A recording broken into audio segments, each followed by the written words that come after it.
നിയമസഭാ തിരഞ്ഞെടുപ്പിൽ മഞ്ചേശ്വരം മണ്ഡലത്തിൽ കെ സുരേന്ദ്രൻ എൻഡിഎ സ്ഥാനാർത്ഥിയാകുമെന്ന് ഉറപ്പായതോടെ മത്സരിക്കാനൊരുങ്ങി കെ സുന്ദര. 2016 തിരഞ്ഞെടുപ്പിൽ 89 വോട്ടുകൾക്ക് കെ സുരേന്ദ്രൻ പരാജയപ്പെടുവാൻ സുന്ദര പിടിച്ചെടുത്ത വോട്ടുകളും കാരണമായിരുന്നു.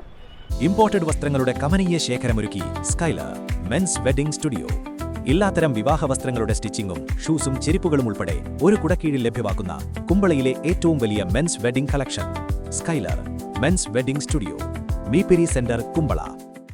മഞ്ചേശ്വരത്ത് വീണ്ടും സ്ഥാനാർത്ഥിയാവാനൊരുങ്ങി കെ സുന്ദര. കെ സുരേന്ദ്രൻ മത്സരിക്കുമെന്ന് ഉറപ്പായതോടെയാണ് സുന്ദര മത്സരിക്കാനൊരുങ്ങിയിരിക്കുന്നത്. 2016 നിയമസഭാ തെരഞ്ഞെടുപ്പിൽ മഞ്ചേശ്വരത്തെ സ്വതന്ത്ര സ്ഥാനാർത്ഥിയായിരുന്ന സുന്ദരയ്ക്ക് 467 വോട്ടുകളാണ് ലഭിച്ചത്. ആ തെരഞ്ഞെടുപ്പിൽ ബിജെപി സ്ഥാനാർത്ഥിയായ കെ സുരേന്ദ്രൻ 89 വോട്ടുകളുടെ വ്യത്യാസത്തിലായിരുന്നു രണ്ടാം സ്ഥാനത്തേക്ക് പിന്തള്ളപ്പെട്ടത്. നാട്ടുകാരുടെ അഭ്യർത്ഥന മാനിച്ചാണ് തീരുമാനമെന്നും സ്വതന്ത്രനായി അല്ലെങ്കിൽ വെൽഫെയർ പാർട്ടി സ്ഥാനാർത്ഥിയാവുമെന്നും കെ സുന്ദര പറഞ്ഞു.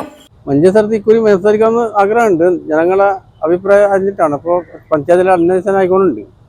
അപ്പോൾ ഒരു മത്സരിക്കുന്നുണ്ടെങ്കിൽ നിങ്ങൾക്ക് സഹായിക്കാറിഞ്ഞിട്ട് പറഞ്ഞോളുണ്ട്. അങ്ങനെ ഓരോ പിന്തുണ കൊടുത്തെങ്കിൽ ഞാൻ മത്സരിക്കും. എനിക്ക് എന്തെങ്കിൽ ആരെ തോപ്പിക്കണം ആരെ ജയിപ്പിക്കണം എനിക്കല്ല, അത് ജനങ്ങളെ തീരുമാനം. അത് 89 രണ്ടാമത്തെ അയാൾ മത്സരിച്ചില്ല. അപ്പോൾ അയാൾക്ക് അത്ര ജനങ്ങൾ ഇതാലെ ഭൂരിപക്ഷം കുറച്ചായിരുന്നു. ഞാൻ ഒന്നാം ഇൻഡിപെൻഡൻസ് ആയിട്ട് ഇല്ലെങ്കിൽ പാർട്ടി മനസ്സിലായിട്ടുണ്ട്. Welfare party, social welfare party.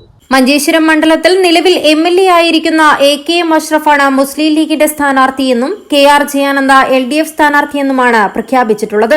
KR ജയാനന്ദയുടെ സ്ഥാനാർത്ഥിത്വത്തെ എതിർത്ത് DYFI മേഖലാ കമ്മിറ്റികൾ ജില്ലാ നേതൃത്വത്തിന് പരാതി നൽകിയിരുന്നു. News 14 live, Kasaragod.